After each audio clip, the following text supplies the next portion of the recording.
ٹھیک ہے کہ میں نے سنا ہے تم اچھی ونڈ مل بناتے ہو. ونڈ مل سمجھتے ہو؟ بھٹی ہوتی ہے نا بھٹی. ایک ہوتی ہے ہینڈ مل جو چکی ہوتی ہے, ایک ہوتی ہے ونڈ مل جو بھٹی ہوتی ہے. ٹھیک ہے, تو میرے لیے بھی ایک ونڈ مل بنا دینا. ٹھیک ہے, تو اس نے کہا کہ ایک ایسی ونڈ مل بناؤں گا کہ پوری دنیا اس کے بارے میں بات کرے گی, ورلڈ ول ٹاک اباؤٹ.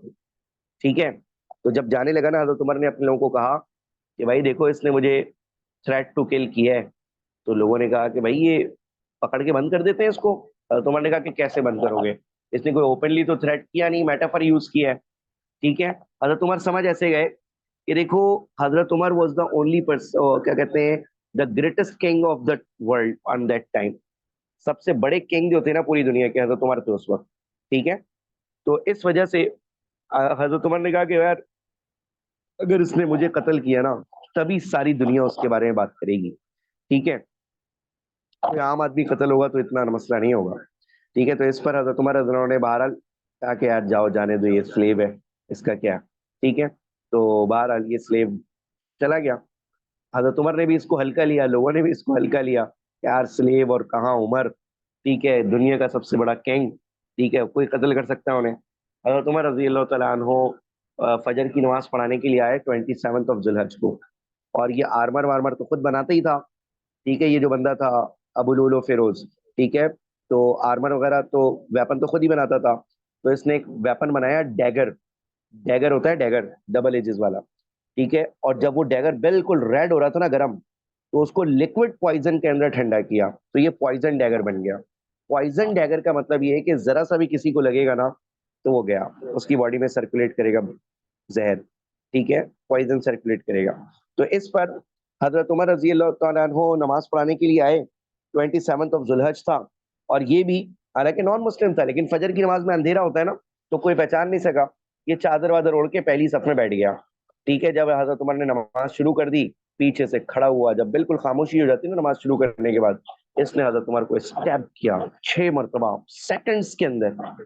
6 مرتبہ اسٹیپ کر دیا اس نے. حضرت عمر رضی اللہ تعالیٰ گرنے لگے. ٹھیک ہے, خون بہ رہا ہے اور گر رہے ہیں.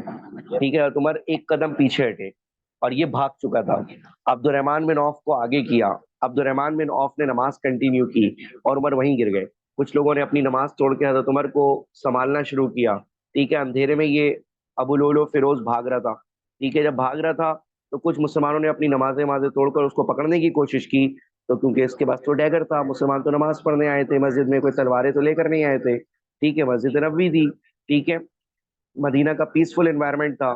کہ جب بھاگنے لگا تو اس کو چاروں طرف سے جب لوگوں نے گھیر لیا نا, تو اس نے 14 لوگوں کو زخمی کیا تھا, جس میں سے 8 تو شہید ہو گئے تھے کیونکہ پوائزن ڈیگر تھا. ٹھیک ہے, اور باقی جب اس کو یہ لگا کہ یار اب مجھے کوئی, میں بچ نہیں سکتا, چاروں طرف سے لوگوں نے مجھے گھیر لیا ہے, تو وہی اپنا خنجر اپنے دل پہ مار لیا. ٹھیک ہے, اور سوسائڈ کر لیا, اسی وقت مر گیا.